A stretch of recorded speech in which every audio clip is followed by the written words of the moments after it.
ایک نوجوان ہمارا تبلیغی دوست گلاسگو میں رہتا تھا، وہ بیمار ہو کے ہاسپٹل گیا ہے، تو اس کی جو اٹینڈنٹ نرس تھی اس نے 3-4 دن کے بعد کہا کہ آپ مجھ سے شادی کریں گے؟ اس نے کہا میں مسلمان ہوں، تم کرسچن ہو؟ کہا میں مسلمان ہو جاؤں گی، اگر آپ شادی کر دو تو میں مسلمان ہوں۔ اس نے کہا تم کس وجہ سے مجھے یہ پیشکش کر دیں؟ وہ کہنے کہ میں 3 دن سے تمہیں دیکھ رہی ہوں تو کہ تم نے ایک دفعہ بھی نظر اٹھا کے مجھے نہیں دیکھا، میں نرس ہوں، میری زندگی یہاں گزری ہے، میں نے کوئی نوجوان ایسا نہیں دیکھا جو لڑکی کو دیکھ کے نظر جھکا لیتا ہو، میں پہلی دفعہ اپنی زندگی میں کسی کو دیکھ رہی ہوں کہ جب اس کے سامنے میں آتی ہوں تو اس کی نظر جھک جاتی ہے، تو مجھے یقین ہو گیا تیرے اندر سچائی ہے۔ تو مسلمان ہو گئے۔ اس نے آگے کتنی بچیوں کو مسلمان کیا۔ پھر اشفاق احمد صاحب مرحوم تھے، یہ ڈرامہ رائٹر، ان سے اچھی سلام دعا تھی میری، تو ایک دن مجھ سے کہنے لگے کہ میں تبلیغ کے کام سے متاثر ہوا ہوں انگلینڈ جا کر، پاکستان میں نہیں، انگلینڈ جا کر۔ تو میں ایڈمبرا میں پارک میں بیٹھا تھا، میری بیوی میرے ساتھ بیٹھی تھی، تو ایک جماعت آئی، انہوں نے آ کر اذان دی مغرب کی اور نماز پڑھی۔ نماز کے بعد 13-14 لڑکیاں بھاگ کے آگے آئیں ان سے بات کرنے کے لیے، تو میں نے بیوی سے کہا آؤ سنو یہ کیا کہنے کہتے ہیں، تو کہا ہم دونوں بھی پہنچے، تو جس نے جماعت کرائی تھی اس کو ایک لڑکی آگے بڑھ کے کہتی آپ کو انگلش آتی؟ کہی آتی ہے۔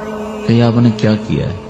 کہی ہم نے اپنی عبادت کی۔ تو لڑکی کہنے لگی آج تو اتوار نہیں ہے، تو اس نوجوان نے کہا کہ جی ہم دن میں 5 دفعہ کرتے ہیں، صرف اتوار کو نہیں، روزانہ 5 دفعہ۔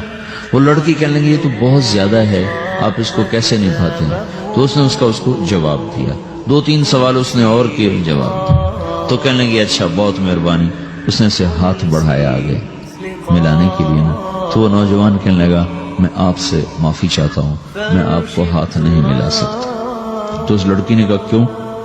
کہ یہ ہاتھ میری بیوی کی امانت ہے اور کسی کو نہیں لگ سکتا۔ تو لڑکی کھڑی تھی، وہ زمین پہ گر گئی، صرف اس بہت وہ زمین پہ گر گئی، کھڑے کھڑے وہ زمین پہ گر گئی اور وہ بچوں کی طرح رونے لگی پھوٹ پھوٹ کے، اور کہنے لگی وہ لڑکی کتنی خوش قسمت ہے جس کے تم خامد، کاش یورپ کے مرد بھی ایسے ہی ہوتے۔ جس رب نے نفسیات بنائی ہے وہ اگر کوئی عورت کپڑے اتار دے تو اس کی نفسیات بدل جائے گی، چاہے وہ مغرب میں پیدا ہو چاہے وہ مشرق میں پیدا ہو۔ عورت کی نفسیاتی حیا ہے اور وفا ہے، کسی وفادار کی تلاش ہے، تو وہ اس کو پتہ بھی نہیں ہے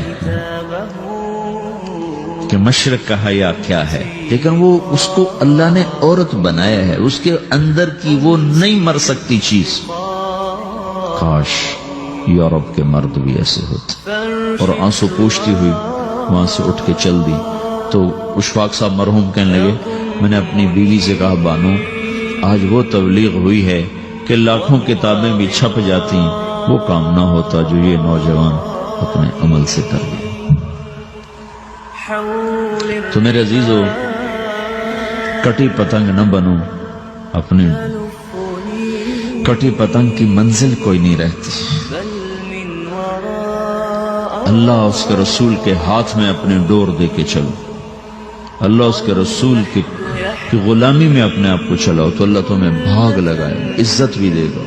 اپنی منمانی میں کوئی راحت نہیں، اللہ کی قسم کوئی راحت نہیں۔ 6 بر اعظم پھر کے تمہیں بتا رہا ہوں کہ جو اپنی ترتیبوں پر چلنے والوں کے دکھ آپ لوگ اندازہ نہیں لگا سکتے۔ چلنا ہے تو اللہ اس کے رسول کی زندگی کو اپنا کے چلو، اللہ تمہاری دنیا بھی سکھ والی بنائے گا، آخرت بھی سکھ چین والی بنائے گا۔ لیکن یہ سیکھنا پڑے گا، سیکھنا پڑے گا۔ تبلیغ اس کو سیکھنے کی محنت ہے اور اس کو آگے پہنچانے کی محنت ہے۔ تو یہ عمر ہے، اس وقت ساری دنیا اسلام کے لیے تیار ہے، چونکہ نظریاتی طور پر دنیا شکست کھا چکی، کسی کے پاس کچھ نہیں۔ تو ہمارے پاس ایک ایسا خوبصورت نظریہ ہے کہ جو ان کو بڑی تیزی سے اپنی طرف کھینچ سکتا ہے، اور اللہ کا احسان ہے کہ تیزی کے ساتھ نسلوں کا رخ اللہ کی طرف ہو رہا ہے۔ تھوڑی ہمت کرو، چھٹیوں کا وقت تبلیغ میں دو، باقی وقت اپنی تعلیم کو دو، گھر جاؤ تو ماں باپ کے خادم بن کے رہو، نوکر بن کے رہو۔